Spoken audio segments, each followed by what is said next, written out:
Hello, my friends. Simon from WhatCulture here with the one and only, the nicest man at WrestleCon, the Blue Meanie. How are you, my man? Hey, how you doing, my friend? I'm good. It's great seeing you again after, We think it's 5 years. yeah. Minus 1 or 2 here, there. But, dude, always a pleasure. I love you guys. Yeah, I watch you guys all the time. He's the best. These guys always entertain me, so it's a pleasure to be here with you. I tell you what I like it the most, and it's going to sound cheesy as anything, but you entertained us first. So I like the fact we have this symbiotic relationship. Cheesy, but blue cheesy. There you go. Blue cheesy. But look, we had to come and talk to you anyway because we wanted, but also, dude, this is your town. You Yes, just sir. mentioned 15 minutes car drive for yourself today. Yeah. It must be pretty cool to sort of feel that wrestling love back in the Philadelphia location zone. I feel like it's my duty to be the wrestling mayor of Philadelphia. I agree. Wednesday night, we kicked off the week with some private tours of the ECW Arena. I had my own event called Meanie Mania at my local pub, McCusker's Tavern, my favorite bar on the planet. Then yesterday we had WrestleCon here. We had a tribute to Extreme at the ECW Arena. We're here today, and tonight I'm doing a viewing party over at the ECW Arena. Dude, isn't that cool though, that all these years on, I guess it ties into what Paul Heyman was talking about his speech there, but don't you just love the fact that whatever that was, how long did it last? Like 6, 7 years? I can't even remember now. 8 years. 8 years. But the fact that here we are, 20 years removed or whatever it is, and you still have that association, people still have that love. You see people going crazy for all of the time, especially now, and people still hosting events there. Because I think its official name is like the 2300 Arena. Yes. Nobody calls it that, but it's not. It's a waste of time. Yes, it's a waste of time. So to be part of that must just be, I mean, some people get into wrestling and they have fun, but they don't leave their mark. Whereas you're a part of this incredible revolution that did change everything, even today. Dude, it's awesome. I always said ECW was like the Haley's Comet of professional wrestling. You only saw it for a short time, but everybody who saw it was affected by it. And, there's a period when there's a lot of shows where people put, like, full shows of ECW folks. They're like, look at these guys trying to live up. No, we get together all the time because we loved working with each other. And as corny as that sounds, you always hear stories about different locker rooms. Our locker room was pretty tight. Everybody got along. Was there bickering here and there? Of course. What family doesn't fight? But to be here in 2024, right? Somehow. It's been a long week.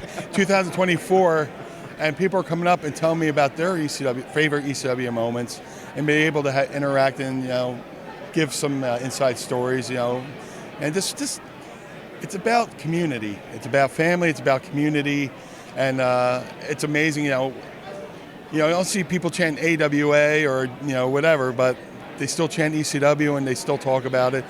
And as soon as they said Mania was coming to Philly, I was like, this is going to be amazing. It's going to be amazing. It really has been. And there's been such a connection to everything you guys have done. You just mentioned other people's favorite ECW memory. What's yours, man? Well, I mean, I don't know if you could even answer that, but when you look back, what's the one thing you're like, wow, I can't believe I actually got to do that? Oh my God. I was talking to somebody last night, and it's a wide range from actually debuting for ECW to Mick Foley, including me and Stevie Richardson as farewell to ECW before we went to WWE. Doing a parody of Kiss with a young Tony Khan in the crowd, which is, I didn't know that. yeah. If you watch us do the Kiss, and there's a kid to the left side, kid holding up a sign saying, "We want Jer," wearing an orange shirt. Jer's our buddy who's always at ECW shows, but that was a young Tony Khan, who his father said, "If you get good grades, I'll take you wherever you want." He's like, "I want to go to ECW." So imagine billionaire Shad Khan and a young Tony Khan at the ECW Arena. It's crazy. Amongst those heathens, And then ultimately the BWO, man. That was supposed to be a one-night thing. Wound up lasting all the way through to Barely Legal. And it was a great avenue for Stevie, for us to break off from Raven and Stevie to go on and co-main event our first pay-per-view Barely Legal. Stevie's gone on to do the YouTube stuff these days, which obviously we know all about. Yeah. Surely there's an avenue there for you as well, man. Yeah. You should be doing all the YouTube stuff. Maybe you do and I haven't seen it and I'm going to feel bad right now. But you should be doing what he's doing, breaking down matches and all that stuff. I would do that, but I have a podcast called Biden and the Meanie, which drops every morning. It's a podcast a little bit about everything. We talk about movies, music, sports, wrestling, and tons of useless knowledge. And me and my co-host Adam Bernard, we have fun just chatting it up. It's a good just like companion guide. Like if you're driving to work, let's listen. What's Meanie talking about? usually about nonsense, but it's all fun. It's always nonsense. Yeah, man. but Stevie does great stuff with the match breakdowns, and I don't do it because when even people say, "What's your favorite match? What's your least favorite match?" I like to leave that up to the fan. Like if I say, "Oh, I hated that match," and then if somebody liked that match, then they're disappointed. It's true. That's a really good point. And I learned that.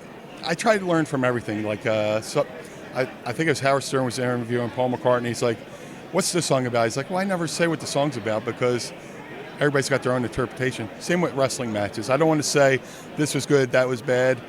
I'll say I liked it, but I don't want to say it was good or bad because somebody might like that match and then they might feel bad about liking something I said was bad. You know, so I try to leave people like what they like.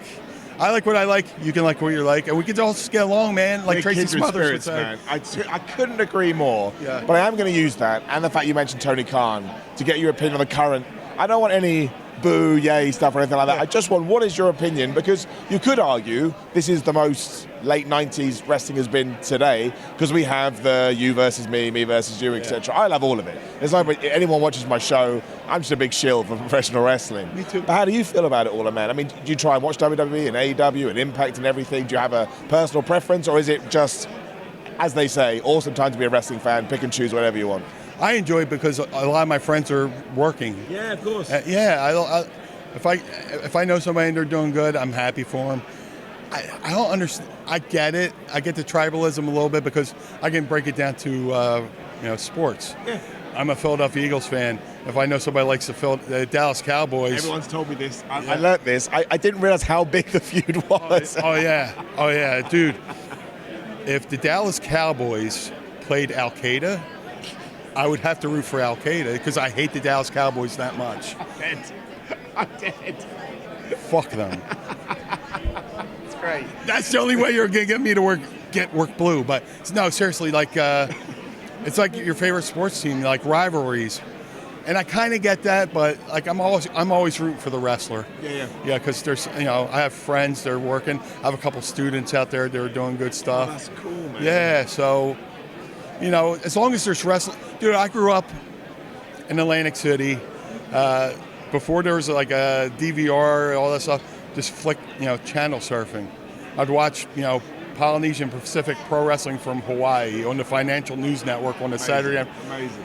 Any wrestling's good wrestling. Even bad wrestling is good wrestling. Bad wrestling's my favorite wrestling. Don't tell anyone, I love it the most. UWF Blackjack Brawl from Vegas.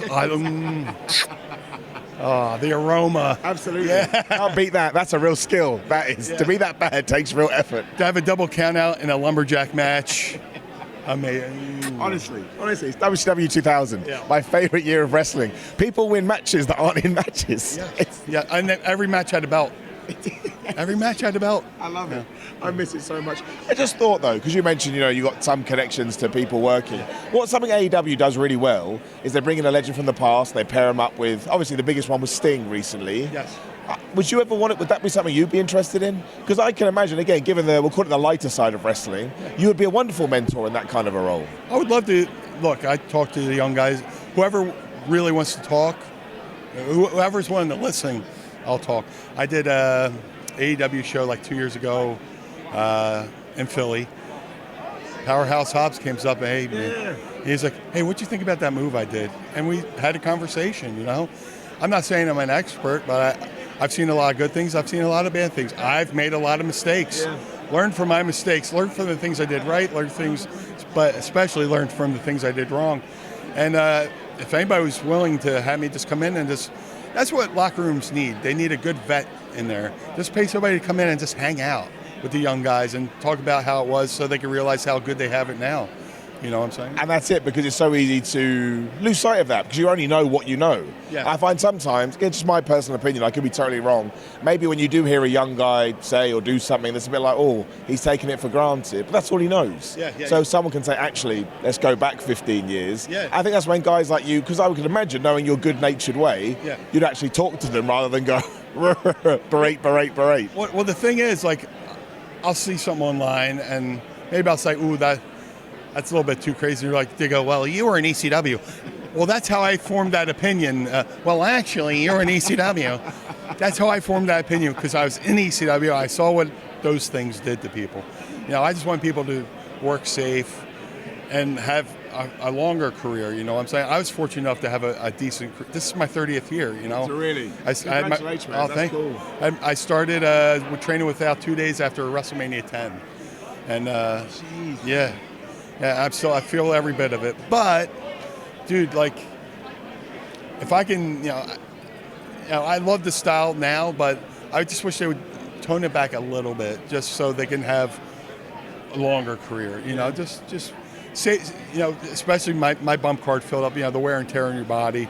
You just see guys getting hurt, and your heart breaks for them. So, if anything, I just, if I was with anybody, I'd be like, less is more. Work harder, work smarter, not harder. But it's still hard work. But there's nothing harder than pro wrestling. Save your body, man, because years of doing meanie salts, my knees are like, I bet people, and don't think about that, right? Because you make it look effortless, and people are like, it's easy. Especially these days. Yeah. What's that kind of move? Nothing. Because you have to have a 630 triple flip with a twist, senton bomb or something like that. A triple Indy like Rodney Dangerfield in Back to School, Right. Yeah. He did a Rodney Dangerfield reference. We can't top that. Yeah. We can't top Rodney Dangerfield. I tell you, no respect. So good. Blue Meanie, you're one of my favorite people. Dude, thank you for bringing positivity into wrestling. That's my favorite thing. Dude, man, I tell people, I treat people the way I want to be treated. I treat people kindly until they give me a reason not to be. That's fair and enough. even on I'll give them like 2 or 3, tries. But look, there's so much craziness going on. If I can just help people be distracted from what they got, that's what we are. We're professional distractionists. Somebody's having a rough day at work, they can watch wrestling, they can listen to a podcast, they can watch us here on the YouTube, and it just makes life easier. I've known, when I was in grade school with kids that were they're like 40 years old when they're 8. Just miserable saps of, they were like grumpy cats. I know what you mean. I just never saw the appeal in that. I just try to treat people the way I want to be treated.